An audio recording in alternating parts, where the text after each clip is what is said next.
প্রিয় ভাই বোনেরা, একটি দায়িত্বশীল রাজনৈতিক দল হিসেবে বিএনপি শুরু থেকেই ফ্যাসিবাদ বিরোধী জাতীয় ঐক্য বজায় রাখার স্বার্থে সর্বোচ্চ ছাড় দিয়ে একদিকে গণতান্ত্রিক রাজনৈতিক দলগুলোর সঙ্গে সমঝোতার পথ বেছে নিয়েছে, অপরদিকে অন্তর্বর্তীকালীন সরকারকেও যতটুকু যথাসাধ্য সম্ভব আমাদের অবস্থান থেকে আমরা সহযোগিতা করে আসছি। অথচ আমরা দেখছি, সমগ্র দেশবাসী দেখেছেন, প্রতিনিয়ত একের পর এক নিত্য নতুন শর্ত জুড়ে দিয়ে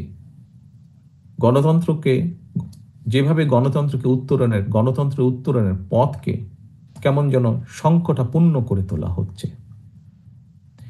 এর পরিণতি সম্পর্কেও আমাদেরকে সতর্ক থাকা অবশ্যই প্রয়োজন।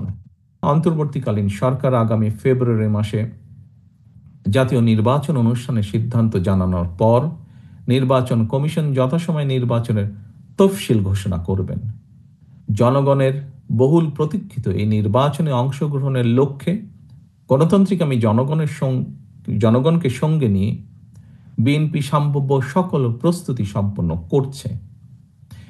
এর অংশ হিসাবে দেশের ৩০০ সংসদীয় আসনে বিএনপি দলীয় প্রার্থী কিংবা বিএনপি সমর্থিত প্রার্থীরা মনোনয়ন চূড়ান্ত করার প্রক্রিয়া প্রায় চূড়ান্ত ধাপে রয়েছে।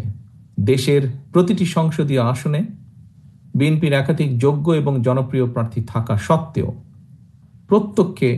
প্রতিটি মানুষকে নিশ্চয়ই মনোনয়ন দেওয়া সম্ভব নয়। ভিন্ন রাজনৈতিক দলের যারা ফ্যাসিবাদ বিরোধী আন্দোলনে আমাদের সঙ্গে রাজপথের সঙ্গী ছিলেন, এমন প্রার্থীকেও বিএনপি সমর্থন দেওয়ার সিদ্ধান্ত নিয়েছে।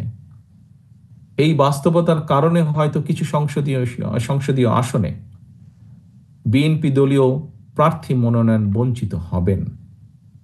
বিএনপির সর্বস্তরের নেতাকর্মী সমর্থকদের কাছে আমাদের প্রত্যাশা, দেশ এবং জনগণের বৃহত্তর স্বার্থে, গণতন্ত্রের স্বার্থে আপনারা এই বাস্তবতাটিকে মেনে নেবেন। দয়া করে দলের সিদ্ধান্তকেই চূড়ান্ত হিসাবে গণ্য করবেন।